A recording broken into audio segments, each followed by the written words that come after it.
How to use the Media Manager in Joomla.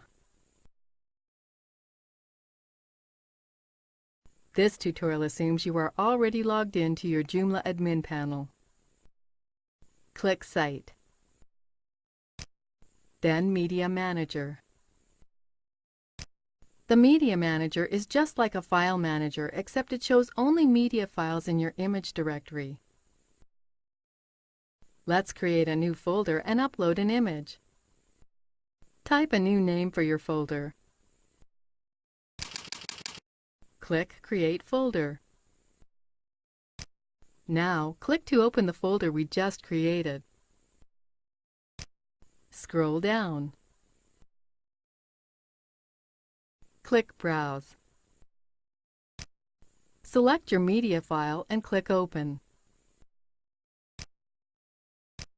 Now click Start Upload. We can see our uploaded file here. Note that larger files may take several minutes to finish uploading.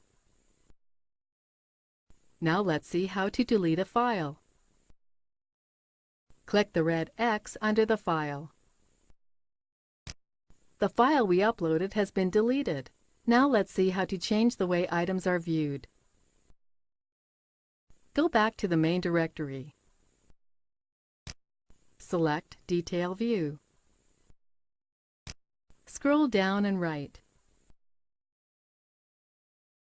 Instead of just thumbnails, the files are now shown with their dimensions and size. That's it! You now know how to use the Media Manager in Joomla.